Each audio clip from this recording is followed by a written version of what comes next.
All right. With over a decade and a half of Agile space, including collaborations at Rally, Scout Agile management consulting firms, and now Lean Agile Intelligence, we have Bob Ternes, who brings long experience using process and tools to support real change for organizations and individuals within. Bob's going to guide us to discover how qualitative metrics provide early signals we needed to adjust, deliver value, and sustain success before it's too late. It will show us how we need leading insights, not lagging excuses, to show progress, impact gaps, and the way forward. So, Bob, welcome. Love to hear you introduce yourself, and we'll uh, we'll start it on in. Thank you for joining us. Absolutely, and thanks to the group. And by the way, I loved all the introductions.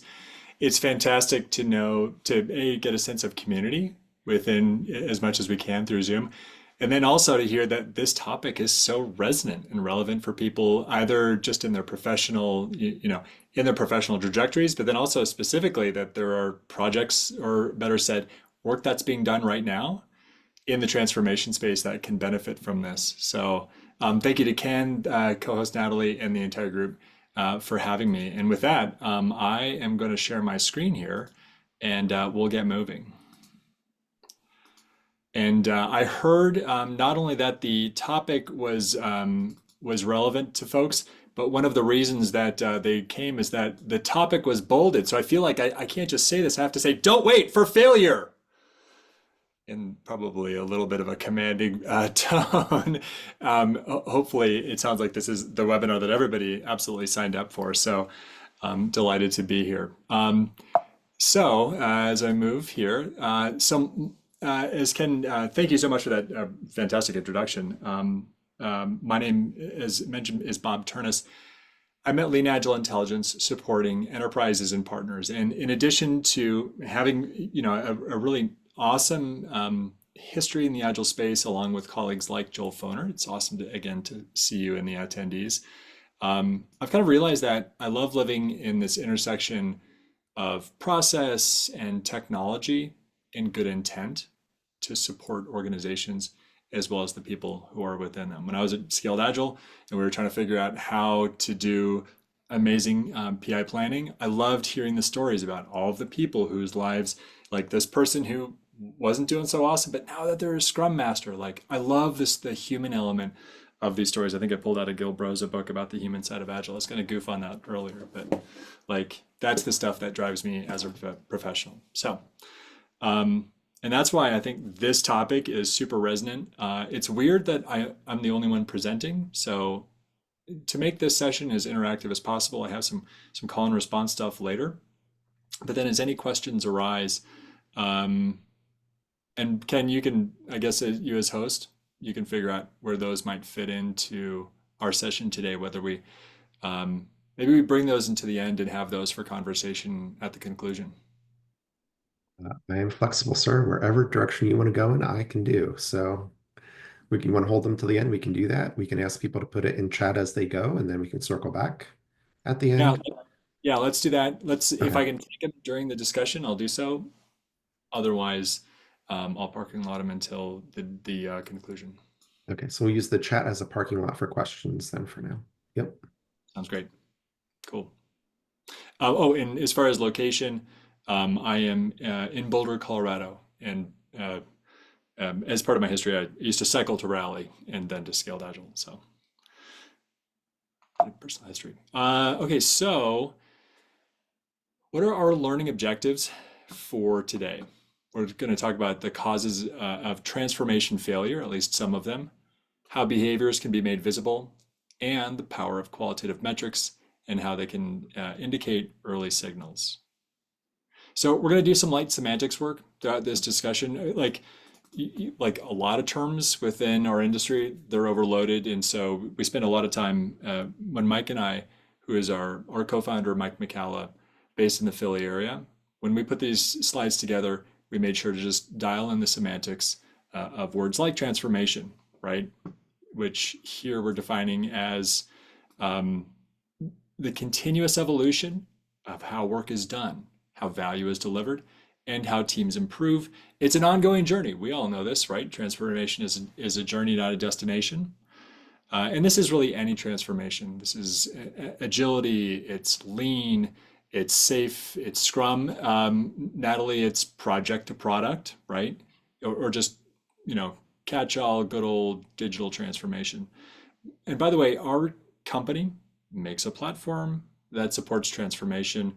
I won't talk much about this until the very end. And those of you who signed up, if you signed up for a commercial, you're going to be sorely disappointed. We're going to talk more about the use of qualitative metrics and leading indicators throughout this talk. But I do want to mention a couple of things. While the majority of the IP that we've developed is oriented towards lean and agile transformations, we've seen our underlying assessment engine used for so many functional areas and disciplines, and through those different contexts, transformations are the same. They at least have so many similar elements that it's really interesting to see again the commonalities for both transformations, how they succeed and how they fail. And this talk is a derivative of a lot of that experience. So in terms of that's the what. Let's go to the why. So in terms of the external drivers for change, we see a ton of external drivers. We see like competitive pressure, both primarily external. We see fast customer expectations and technology advancements. It's funny, when I put these slides together, I had done so a day after I broke a perfume bottle for my child. And gone are the days when people are happy to look at a catalog and select something and order it and have it 2 weeks later. And literally within 15 minutes of breaking my daughter's favorite perfume bottle, I had a replacement ordered through Amazon and it arrived the next day. And I just want to call out that whole process was much more effective than Kleenex at drying up her tears. Like that instantaneous, I'll say fulfillment and maybe satisfaction. That's the norm, right? Customer expectations are on an ever faster cycle, coupled with technology advancements. Globalization, interesting topic these days, but definitely is a driver. And if I've missed anything, I think all of these fall into those big buckets of rapid market changes. We also see internal drivers for competition, for transformation rather, in two of a much longer list include siloed structures and lack of strategic alignment. Now, I think all of us have been doing transformations for a while. Hopefully, I'm not giving anybody in the audience like a panic attack, or hopefully I'm not striking any old nerves, but I think we all can realize that there's a ton of pressure for organizations to transform. But in spite of all of those pressures, organizations and enterprises still want all of the outcomes that are going to keep them alive. Includes speed, adaptivity, customer centricity, efficiency, engagement, and additional reliability.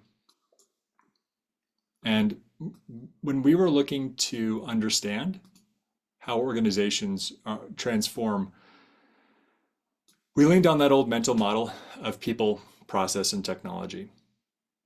A shorthand for people are the behaviors that they perform.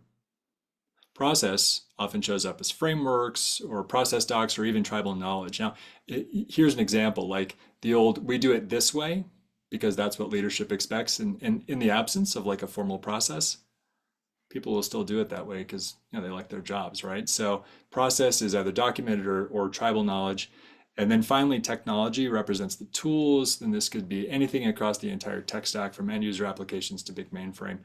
And even the devices that are connecting an increasingly remote workforce. In our context, we see that as Jira. I think it was Avi who had mentioned that, or Ari, you're solving for the problems of Jira. Go forth and be great. We also see Rally and PlanView and ADO, etc. So for all of the enterprises that we support, either directly or as consultants, for all of the emphasis on people, process, technology, how are transformations going, right? And it's funny, I don't know if I should ask for like a drum roll, right? Or like the Jaws theme, you guys are in Jersey. But terrible. We're putting together this slide and it's abominable. And granted, BCG, McKinsey, and Bain, they're all selling change, and they're all selling safe change, meaning like secure change. That old joke about, nobody got fired for hiring IBM also applies to these, global system integrators. But that said, I mean, the documentation is out there. BCG says that one of the key factors to transformation success is embedding cross-functional, mission-oriented, fail fast, learn behavioral change, bolded for a reason, across the wider organization. If anybody got a buzzword bingo on this one, please drop it in the chat. Like some smiles. McKinsey found something very similar, that 72% of companies that with failed transformation programs identify employee resistance and behavior as the major barrier. And Bain, same thing, right? Transformation requires critical changes to corporate behaviors. Overall, we're seeing, success rates of 30% and therefore failure rates over 70% for transformations. So why is that, right? We see transformation. We were kind of leaning in on that this iceberg notion.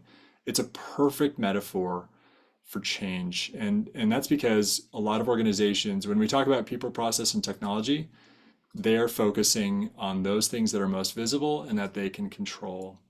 It's the technology and the process, right? The operation and the enabling functions that are most visible, they're the most controllable, and they're tangible and measurable. Again, I can't fault, for instance, a leader who, with a stroke of a pen, can implement Jira, right? Or who can implement a framework and expect those things to move the needle. It's great. And it's people. It's the behaviors, it's the beliefs and the attitudes, the interactions, the mindsets. It's all the cultural stuff. And that is honestly, it's one of the least visible. It's one of the most challenging. And in a change or transformation context, it's one of those things that is most perilous. So we see, for instance, just typical things. We see resistance to change. We see opposition or disengagement. We see the quiet quitting from employees. Right? We see toxic behaviors, terrible communication patterns, the treatment of knowledge as power, lack of accountability, a blame culture, poor psychological safety. We see misalignment. We see teams doing the right things in the wrong way. We're building the right stuff as fast as we can, or the wrong stuff rather, as fast as we can, due to conflicting views, or maybe silos, or somebody has carved out a little empire that is self-serving and is, it's localized perfection and system ignorance. And that's because things are complex. You don't have control over people, deservedly, right? I'm not going to host my Gil Broza book again, but we need to respect people. And behaviors are not tangible. They are not quantitative. They're hard to measure. And often people don't know, whether it's leaders or individuals in the system, they don't know what good looks like. So let's look at an example. I mentioned speed as one of the business outcomes first, and one common way to accomplish speed is value stream oriented thinking. And that kind of, I often joke, whether it's SAFe or another Lean Agile perspective, it's kind of like the chocolate and peanut butter of Lean and Agile blended together, right? And I love value stream thinking taken from Lean. Lean as a way to increase speed. So from a process perspective, yeah, you implement value streams. From a technology perspective, you might implement Plan View, which is a work management systems that shifts the focus towards flow and value stream type thinking. And organizations will typically measure the impact of these types of initiatives by tracking cycle time, here defined as the total amount of time it takes for a work item from the start of a process or inception or ideation all the way through its completion. And cycle time requires a whole cycle to complete. And furthermore, if you have attempts to fix cycle time, there's the tendency to see only the most overt things. Let's say you're doing an Ishikawa or a root cause analysis exercise, you might find issues with with waiting periods or handoffs, or again, things that are most overt, but what you might not find are the behaviors that underpin those. And you got to ask instead, are folks making the right decisions? Are they empowered? Is there analysis paralysis? Are folks collaborating across silos? Are they being transparent about all the work in flight, and do they adhere to WIP limits and those types of those metrics, right? So it's not only the people, but it's the system and it's the culture and it's the behavior. And as I talked about a few slides ago, research confirms that transformation efforts often fail because behavioral changes do not keep pace with process and technology improvements designed to achieve organizational outcomes in 2025. So how do we change that? And using that lever metaphor, how do we help change agents first find and then pull that lever for behavior? And it starts with making that invisible visible. I had a former colleague who said that her skill, and this is one of my favorite phrases, was giving a voice to unspoken conversations, right? Because there's a conversation that's flowing, but it's often not even talked about. And to make those types of things visible, to give voice to those conversations, you need to shine a light rather, on everything that is below the surface. And specifically, how are we as change agents or as leaders doing in changing the behaviors necessary to achieve the desired outcomes in a transformation? So a little bit more semantics here. Behaviors are specific, observable, and repeatable actions. And because of that specificity, they can be measured qualitatively. And so as another semantics check in here, we're talking about qualitative metrics, and these measure the attributes, the qualities, or the characteristics that cannot be numerically qualified. And the way that we measure specific behaviors, both using our tool and then also the tool that we built was actually as a result of the process model that Mike McCalla created at this point more than 8 years ago, and then put into a tool that represents a maturity model or a stage resilience model. And the purpose of this stage resilience model is to evaluate how resilient your organization is in maintaining critical behaviors under pressure. This is not like what exists in a process document, but what instead people are actually doing. For instance, do your teams revert to old habits under stress? Or are the right behaviors so deeply embedded, they persist no matter what happens? Right? If a leader says, hey, we're going to throw everything out because I have a new feature that they want to build, do people adhere to the process? And that's an extreme example, but who hasn't seen that, right? So this is an example of one that we've created in our tool, and we've seen this in a variety of both environments and then also in different functional contexts. We've even seen these things, and again, I'll show a couple of screenshots of what we do in our tool. We've seen this implemented. I mean, we've all seen stuff like this done in Excel or Google Sheets. We see that technology is helpful for display and voting, and finally for storage. One note on this. This model works great, and it works best when it is not a cookie cutter. Any model that you adopt this is not a CMMI reburn. Any model that you have should be tailored to your context. You should be incorporating success and failure patterns as far as you're aware of them.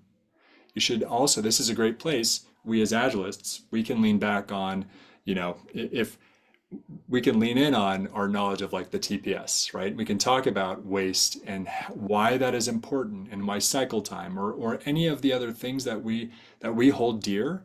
This is a time for us to pull in those practices as they support business outcomes, because the goal, as we all know, is not just agile or paint by numbers. It is instead to drive real business outcomes in your organization. So the skill and the opportunity is for you as change agents is to identify those behaviors and patterns that are going to help out your organization and make sure that you're pulling those into whatever resilience model if you're going to start looking at and measuring qualitative behaviors. So for instance, when we apply this model to psychological safety, which it's like a critical model. And Ken, I loved the opener. You established psychological safety even in Princeton Agility. We are measuring whether people feel safe to challenge ideas and mistakes and share concerns. And this is the type of thing that will blow up an effort. If we're waiting until the end, we can find some of these qualitative metrics very early and speed up both the learning and then also all the goodness that your organization is creating and why we hire people. So let's recap on some of the benefits of qualitative metrics. We want to understand the human and the cultural aspects of transformation. We want to bring those invisible elements of your culture into view, like how willing are people to share ideas or collaborate or adapt to the new ways of working, knowing that behaviors often lag the institution of either technology or processes. We want to provide insights on why things may be happening. Qualitative metrics help you uncover the reasons behind the numbers, and they're also going to provide context on why things are happening. And finally, qualitative metrics, further to what I think I lightly shouted in the title slide. Hopefully everybody's eardrums were, hopefully your volumes were turned down enough. These are leading indicators, helping you understand if your efforts are moving in the right direction, right, towards your outcomes.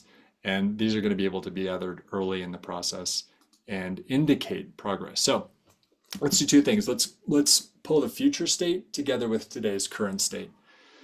We know that most transformations are using lagging indicators. Those show if the goal has been achieved.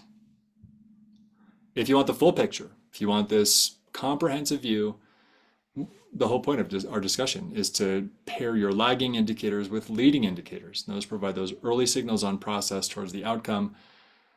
They don't require, but really benefit from understanding your system as well as process, as well as those practices that are going to lead you to better outcomes.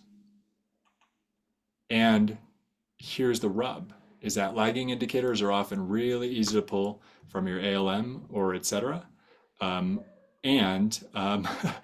the way, I just caught up on Joel Foner's joke about which dumpster did you fire. Do you want to hear about? To avoid those, we are advocating for, again, pulling quantitative metrics, just as you'd always pull them from your ALM or cycle time, or, counting how long it is from inception, from idea to dollars, and we also advise, again, pairing those with qualitative measures, which are things like behavior and culture and practices, and again, those unspoken conversations. So I'll pause here. Any thoughts from the group? We're a small one. I've done a bit of talking, and anything that comes to mind or that would help us inform the rest of our conversation. Who has something they'd like to share? So examples would be great to hear. How can you apply qualitative metrics to something that is quantitative metrics to something that is difficult to quantify? I promise that Natalie is not a plant. She has not seen these slides. This is an organic part of the. It is organic, yes. It's organic. This is it. This is Natalie. This is your speed round. So let's say. Well, let's see who else has questions or thoughts. But we'll get there, Bob. I promise. Okay, well, we'll drop them in the chat. This is our speed round for, Okay, in shifting left, where the whole concept that we'll be doing in the next few slides cool. is to find a couple of new metrics that'll help achieve the business outcome. So the context of this slide, and you guys can see my mouse in Canva here. This speed's the goal, right? We know what can be done above the level of the water line. The typical lagging indicator for speed would be cycle time, but what about behavioral maturity? What about those handoffs? Uh, any other ideas you want to drop them in the chat, or what other metrics could we watch if we were interested in achieving speed in our organizations?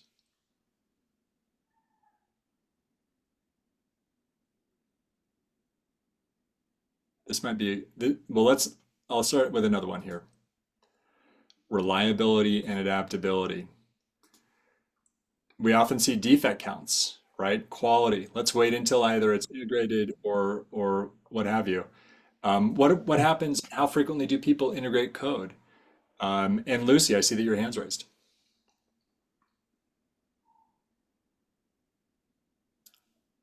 Do you guys see any other practice that could be organizational behavior similarity to a Game of Thrones episode? Joel, Joel in the car. Thank you for the chat. Lucy just unmuted herself. Lucy, Yes, can you speak? sorry. Yeah, I can speak. I was going to say interruptions of a sprint goal, like on a team. How many times a team gets interrupted? Right.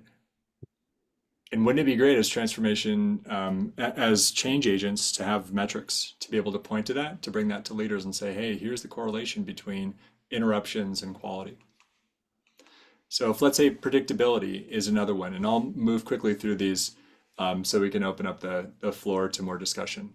If burn down charts, right, are kind of the ex post facto metric to help understand team predictability, what about DevOps practices? What about your definition of ready? What about the way that work flows into the teams? Those are all things that can affect the predictability of either teams, or if you're using release train or even Scrum of Scrums or Agile at Scale, these things are all play into predictability as a fractal across the organization. Innovation is another big one, right? I mean, how do you quantify innovation? Like, what is the weight of an idea? How do you make that happen, right?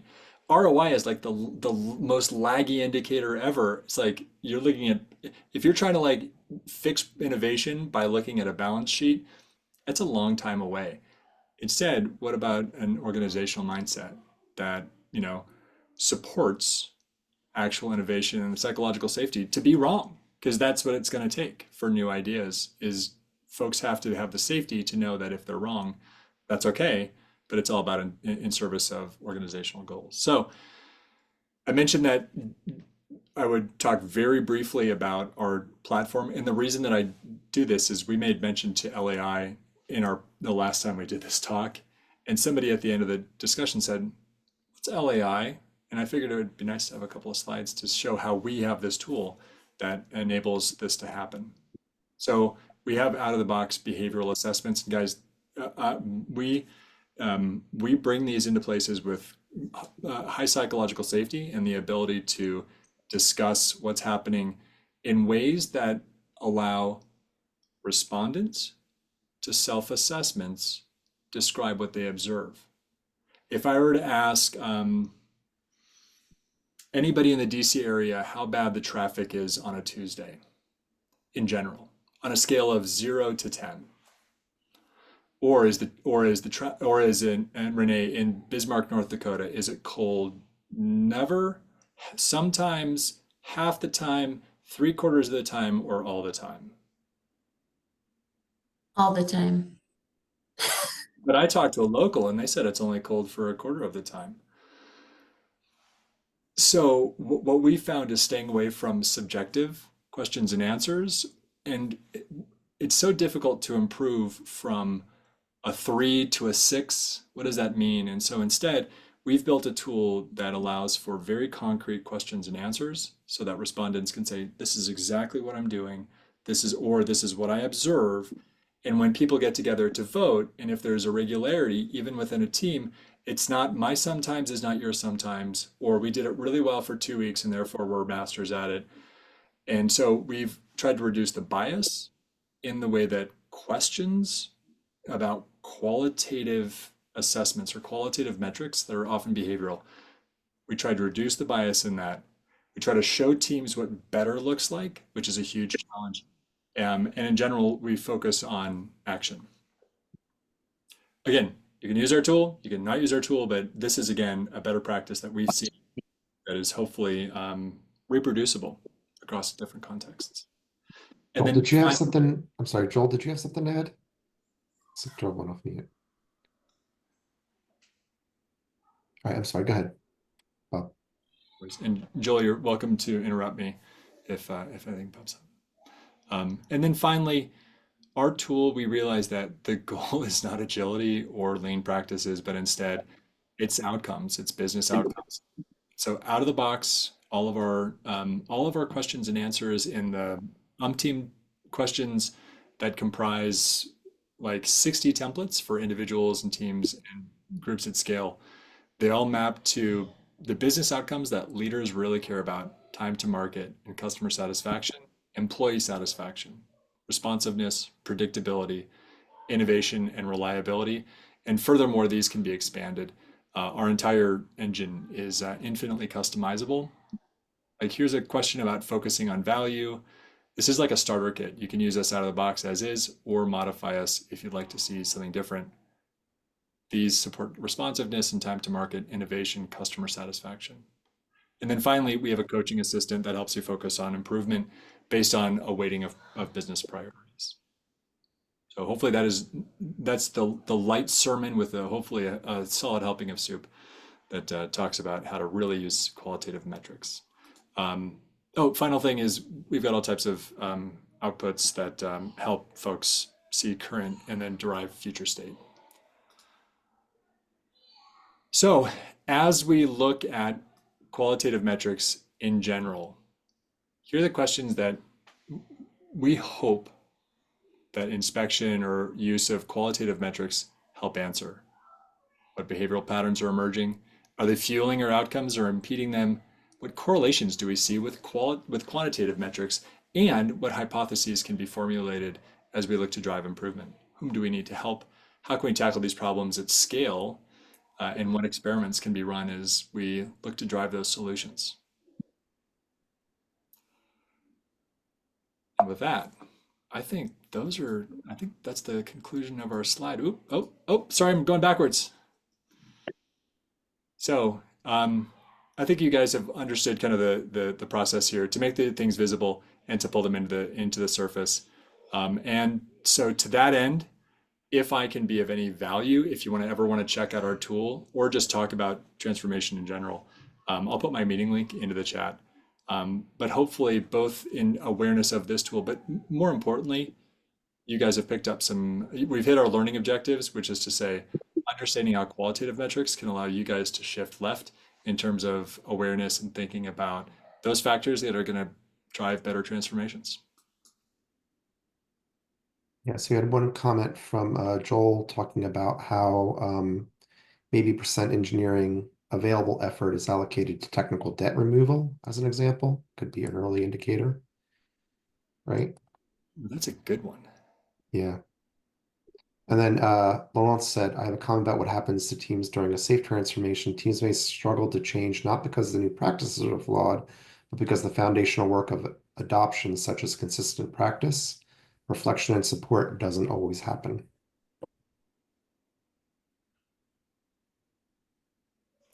Yeah. That's a good one. Yeah. How many times have we seen an innovation sprint be discarded because there's a lot of work to do? I feel like we're commiserating here at 7:30 Eastern time. Like, oh my God, have you seen that too? Yes. Who else has questions or thoughts regarding any of this? And feel free to just come off mute. You don't need to use the chat now.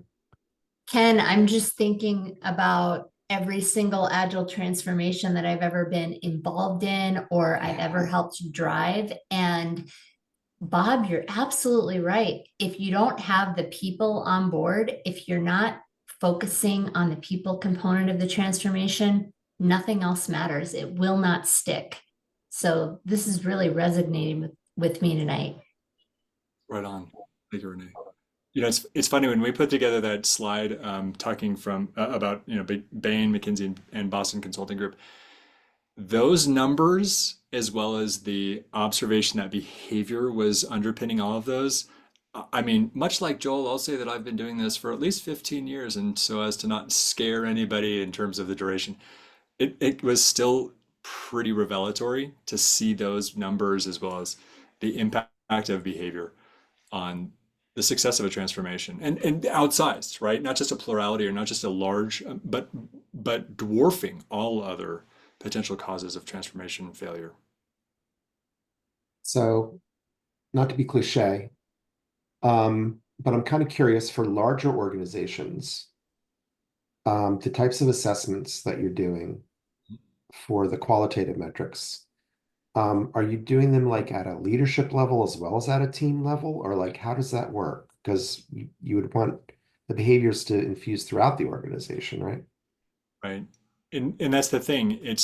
There are mindset shifts that need to happen with leadership. And we just put together, and one of the slides that I kind of blipped through is we put together it was like 3 weeks ago. A company in the Fortune 50 contacted us because they want to, from their L&D department, bring in with Agile as well. They wanted to assess the behavior of teams across their entire enterprise, right? So both at scale, teams across at scale, there's consistent patterns that they want to see in every team, right? But then the yes and is that for organizations, whether it is from the leadership suite only, whether it is an entire department, there are patterns that can be driven, can be both assessed and then also driven and turned into or feed into improvement plans across the enterprise, again, at every level. Yeah. Can you give an example of like a qualitative metric you'd use for leadership or upper level management? Dude, so it's a lot of the stuff, it's all the stuff, the soft stuff that we all know, like so much of agility is thought of as a change in work, right? But it is instead decentralization of control, right? So Mhm. how often, like how are you treating delegation, right? Mhm. Are you allowing teams to have um, autonomy Right. in decisions that are not necessarily critical, maybe, are again, all of these functions that can be supported from a mindset and a culture shift in leadership. Love it. Aaron has their hand up. Aaron, go ahead. Yes, hi. Can you hear me okay? Yes. Oh, great. Um, yeah, no, great presentation. So, I spent really the first, I'd say almost 2/3 of my career in enterprise systems, mostly ERP and, similar type systems. So the change management component was really sort of fundamental. Let me back up. If it was a large functional or a large scale implementation or a massive consolidation of instances, then change management was really fundamental. If it was a technical upgrade, you're just upgrading the ERP and the infrastructure just at a pure technical level, then the change management was, it was actually fairly controlled. So my experience was, and I don't know what your position or point of view is, we use a lot of the Pro-C ADKAR type approaches. I don't know if that's to legacy and now it was never sort of engineered around sort of Agile per se, but as I sort of became more experienced in Agile, I sort of figured out how to cherry pick pieces of from that model. If others are familiar with it, if you're not, I mean, it's a pretty, I think, well understood model out there. It's pretty simple in terms of how you implement the change sequencing. But my question really is that when it comes to aligning change now in this modern world, do you use tools like voice of the customer or NPS score or CES or any of these type of sort of measurements to kind of gauge the internal customer value and needs being met? I mean, because I've always sort of struggled selling that internally. Marketing departments, everyone uses external with their own customers, but you know, they don't necessarily see our internal customers as customers in a weird way. I mean, they say the words in the slides and all that, but I mean, when push comes to shove, there's more of a forcing function, which then slams into the change management, obviously. So hopefully that made some sense. I was trying to ask the question while working it out in my head. Yeah, it's totally fair. I'll hazard a response, and I hear you on the need for just to repeat some things back to you, the need for good change management, the good for a communication campaign, to use a word, Yep. to make sure that the pace of change in the people side matches the again the ability to change processes with the stroke of a pen. And in terms of I mean, we can pull in NPS, we can pull in those types of metrics, those types of quantitative metrics. In fact, we have a new feature that's an auto scoring feature that we're going to release in like 2 weeks to be able to really quickly ingest and then auto score quantitative metrics. And then those would feed into, again, the behavioral patterns that is probably more our primary focus, Aaron. But that said, I think all of these, everything that you've mentioned, they're all valid, and I think they're mostly complementary to our tool and the ability to drive the change that would get you to those metrics. Hopefully that helps. Yeah, Yeah, absolutely. Thank you.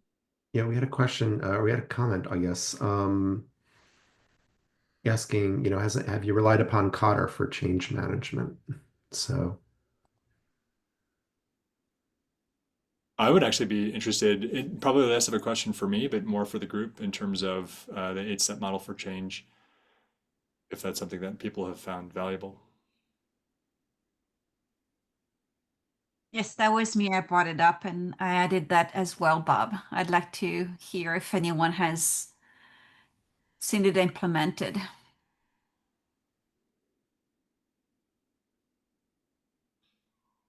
And Igor mentioned that he likes ADKAR and then Grow for Agile coaches. I think that, I think there are aspects and things that in organizations that have been pulled from that have been used in some places. But I'm also thinking about some of Cotter's more recent thinking, like even Cotter doesn't follow the old Cotter anymore, because he realizes that the pace of change has increased so much that he had to adapt his approach, right? Some of his older books are related to older times when change was a longer lasting thing, and now it's going so quick that he had to revise things. So I think he has a book out. I haven't read it yet, but there's a book called Accelerate that's out there that he wrote that kind of talks about some of that. Joel has a question. All right. Yeah, Joel. Finally made it back. So, hey, good to see you all. I'm trying to make this quick, but one of the metrics I think is important that everybody bypasses because nobody is willing to really work the issue. Remember how Agile was supposed to be about the people on teams working with customers?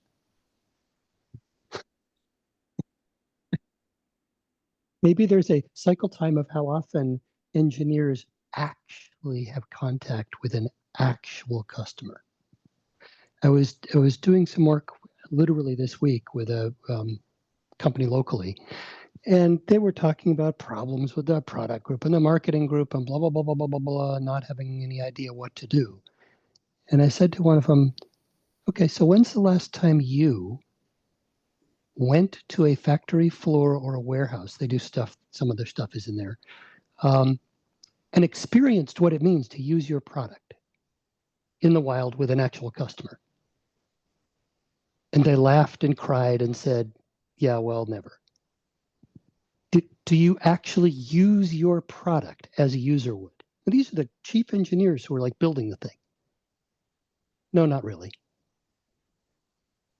If we want better product results, don't we have to have people who actually use the products involved in building them? Okay, I'll get off my hobby horse.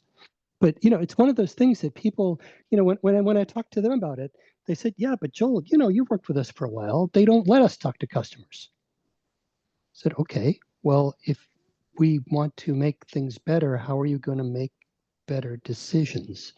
Well, we can't. Okay, so maybe we've identified one of the biggest problems to solve, correct? So I have an opinion on this one. I'm not going to apologize. Uh, I hope it's useful. I share your opinion, and I don't know if you remember, and I'm going to bring up old tapes, but Joel, if you remember Yeah. a gentleman at Raleigh named Michael Fleetwood, Oh, yeah. and he had a practice. By the way, my children have just gotten home, and if it sounds like WrestleMania downstairs, I promise you that everybody's going to be okay. There might be, if you hear some background noise. Point is that Michael had something called usability donuts, and he would bribe is not the right word. Bribe is kind of a sullied word, but he would create a reward to do Gemba walks, as it were, to understand how to actually talk to customers, right? To talk to end users. Yep. And again, if you talk to them, you got a donut, which, I mean, that plus I think Mountain Dew and coffee creates Right. And in the absence of that, if I can add in, okay, so they said that's impossible. All right, I will accept that as given for now. What I won't accept as okay is that you have never sat down to actually use the product you're building to accomplish customer-like goals. Right? Not just I made this story thing work, but to sit down, I can't talk about the specifics of what they do, but the thing is a builder that builds capabilities for, you actually sit down and solve one of the problems that you got a problem report from a customer about. You do it yourself and see what that experience is like. And it's okay if I tell 1 2-minute story as reinforcement. Bob? We have a little bit more time, yeah. Okay. So in a previous life, I was a project manager type person at Linden Lab, the folks who make Second Life. And we were replacing the physics engine in this big game system. They had tens of thousands of people concurrently, global, 4,400 servers, 4,600 servers globally. And I knew, because I was in contact with customers all the time, like there's this particular problem with the physics engine that everybody's livid about. They're all over the blogs complaining about it. But employee number 6, who was on the team, said, yeah, I don't think that's an issue. We're not going to work on it. Well, this went on for a few weeks, and I finally said, okay, I'll tell you what. And we were actually using Second Life as our chat system. So like we had avatars in world and stuff like that. So I said, okay, I'll tell you what. We're going to do a field trip. And we're going to do our daily sync on region X, which I knew was heavily loaded and would display the problem a lot. So I brought everybody to that region, and obligingly 10 minutes into the discussion, everybody falls through the floor. The avatars fall through the floor, which was one of the symptoms of this problem. And it's like, yeah, fine. And then we keep talking. 10 minutes later, it happens again. 10 minutes later, it happens again, and said engineer says, okay, I'll look at it. And it became a thing with the team that, a couple of months later, there was another big problem that they were saying, yeah, this is not such a big problem. You're exaggerating. And I said, okay, let's do a field trip. And it demonstrated. And then the third time this happened, I said, maybe we should do a field trip. And they said, no, we'll look at it. It's okay. So it's sometimes you just need to get contact for people to understand what's important. Okay, I'm done. Thanks for listening.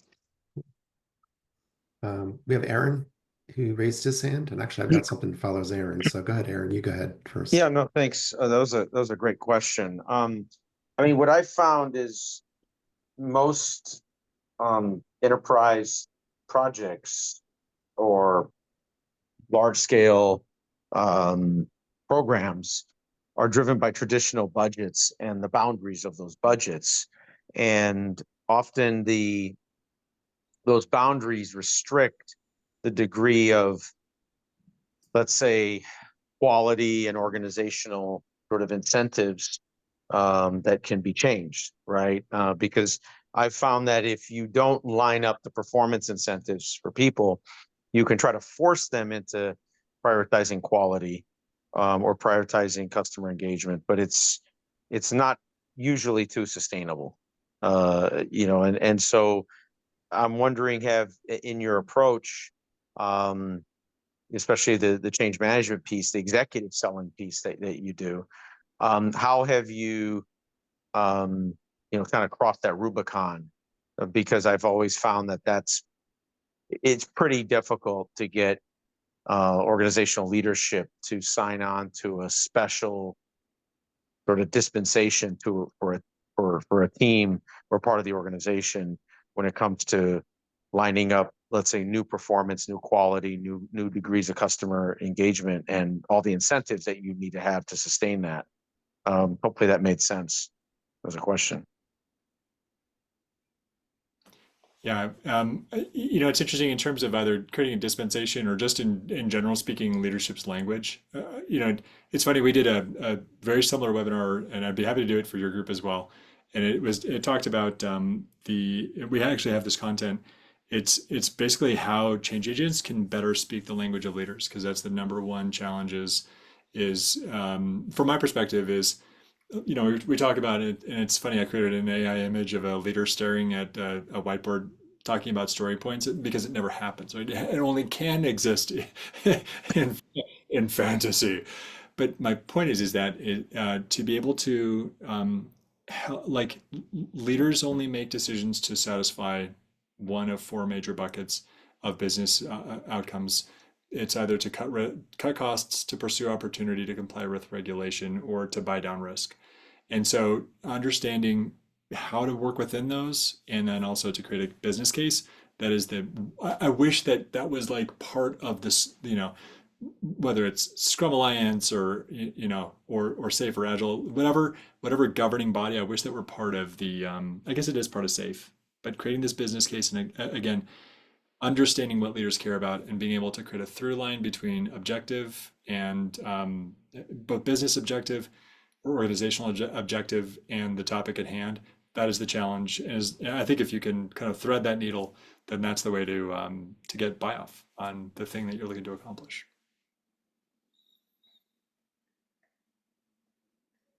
Oh, Ken, you're on mute. That's not going to work very well. I'm thinking about the conversations that you want managers to have and their direct reports to have related to transformation. Like, I think those might be good things to measure as well. Like, how often have you talked to your direct reports about this particular change that we'd like to see? Or how well do your direct reports understand the changes and the outcomes that we're going for related to those changes? I don't know if there's something that you've got like that. That's a question, but I'm kind of curious. Are the conversations occurring could be a leading indicator, right? Yeah, that would be a really good one. Like, how painful is this effectively? Like, how can you quantify the, it's the number of times that those things pop up. I mean, that'd be a great leading indicator in terms of identifying a pain point that's felt by leadership and what it means for the organization. If you think leaders are kind of they're the epitome, or better said, they embody organizational goals. Their priorities, when properly, I would argue, when properly compensated, they mimic the goals of the organization. And so if they're wasting time on something, it sounds to me like that could be a really valuable leading indicator. Yeah, I was thinking this kind of ties back to, and you probably know Merrick Willicke. He was talking at one point about, the top five big rocks an organization's working on. One way to measure the effectiveness of that communication is to go to people that are actually doing the engineering work and asking them, do you know what the big five, no judgment, we just want to know, do you know what the big five rocks are? And can you explain them to us or not? And how well is the transformation changes that we want trickling down to the people that are doing the work? It's funny. So we supported an organization. Have you ever used Doodle? It's an online scheduling poll. A Doodle poll. Mhm. I see some nodding, but it's a way where a group can identify a time that works for everybody to meet. Okay. Send out a poll, and people choose options that are wherein they're available.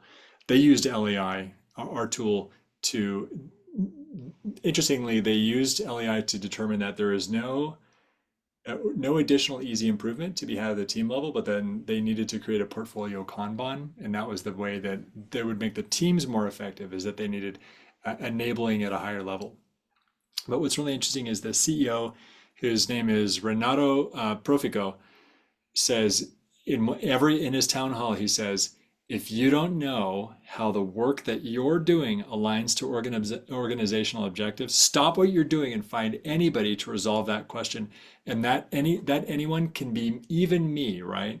So I think that there's a story to be told there in terms of organizational competency and precisely what you're mentioning, Ken, which is, do you know, like, what's that old Office Space banner? Is this good for the company? Like, do you know how what you're doing aligns to organizational improvement or organizational goals? Absolutely. I mean, that's one of our questions in organizational agility. It's literally one of the questions in our templates. Yeah, yeah.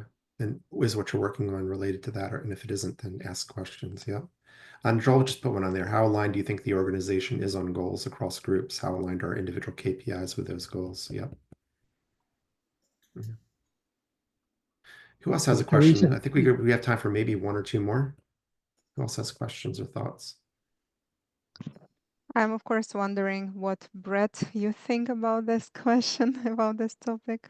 You definitely have some thoughts to Sure, share. yeah. No, well, so what's really interesting is hearing or reading the comments in the chat and then listening to you, Bob, and it sounds like one of the primary leading indicators to understand before you're even getting involved in a transformation is really how transformation ready is the organization, right? Like the last quote from Joel, like what you're talking about, like I've been in probably 4 different organizations that try to implement OKRs, which would directly align those overall overarching goals to everyone in the organization. You're working on something that is driving towards these big goals. And it literally is, I've never been in an organization that can make it stick.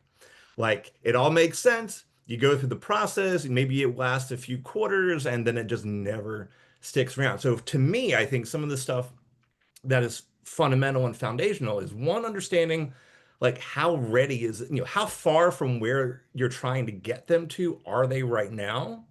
And then the one thing I haven't heard anyone say anything about is, you talk about the business outcomes, but if you're trying to drive behavioral change, what does it matter for the individual person? Why should I care? Why should I get behind this change? And how is it? Because I think a lot of people, I think, misinterpret things like speed and as potentially more work or like negative outcomes for them. So I think again, getting back to one of your key points, Bob, around the behavioral side of it and why that is kind of the sleeping giant.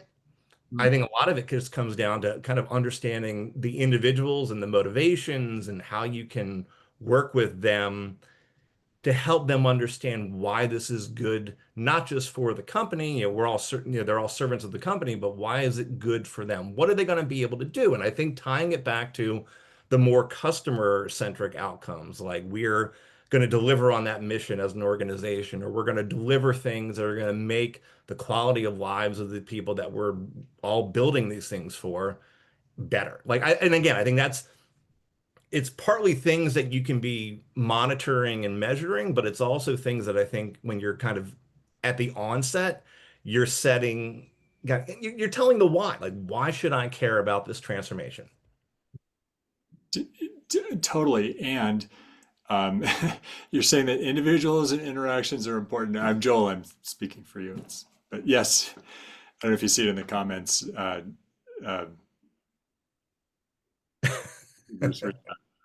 Hey, you guys, everybody, if I would request permission to share my screen for just to show Brett one small thing. Please. Marvelous. This is a great conversation. I love it. Yeah, Yep. it's great. It's funny because as one of our templates, and templates are the collections of questions and answers that we use to run assessments. Again, more semantics, but let's look at the cultural transformation. Okay, there are 14 total capabilities that get grouped into 5 dimensions: product, culture, process improvement, and leadership. And if I were to look at this assessment as it comes out of the box, this is our, again, this is the starting point. Many organizations use our questions without modification. But here is one for organization, mission, and purpose. If you want to move from assumptions to certainty on a current state, ask people questions and have them be deliberate and concrete in their their criteria. So if you want to know about the organization's ability to create a shared understanding of customer problems and the strategy to resolve them, we give you a 5-stage growth model with these criteria. And by the way, when you launch these assessments, all of these become a checkbox and enable fractional scoring. So all of these bullets, that is. And if you want to know about the both the learning culture, right? The organization's ability to experiment, learn new skills, and share knowledge. Here are more criteria from either leaders, mid-managers, individual contributors, who can all give you a signal on what they see objectively within their environment. And then also, organizational change management. Can you manage initiatives that directly impact people and how they do their job? If you can, here's your WIFM. Do you create a sense of urgency around the need for change and articulate the why for people? And so looking at these as milestones, or at least the growth criteria for how real change is even possible in an organization. This is the stuff that, energizes us as professionals. We'd love to talk about, again, bringing into context that you guys are working in. Great, folks. Wow, this was a great conversation, great presentation. Bob, thank you so much for spending time with us and going over this. I think it's been really positive and impactful. Really love everybody's engagement as well. Joel, Brett, Natalie, everybody that kind of engaged and jumped in. Thank you so much. Yeah, so we look forward to seeing you folks potentially again in for our next session, which I believe is probably going to be a Lean Coffee at this point. We'll see. It may be a speaker event on June 25th. Is there anything else you want to wrap up or say before we conclude? One small thing, and Brett, just so that we are all on the same page, we are preparing and tentatively planning with high percentage of likelihood for end of July to talk about product operating model in deep, right? Still on track. And Bob, you're very welcome to join if you're wondering what Brett is going to share with us on that topic. I'd love to join, and Natalie, and also Ken. Thank you so much for the invite to participate in this session. I love this talk. I love this topic, and your group has had great questions and engagement, and it's just fun to talk about how to help people improve. So thank you to the group. Thank you again to the organizers, and hopefully I see you folks soon. Thank you so much. Be well, everybody. All the best. Take care. Bye, guys. Thanks, Bob.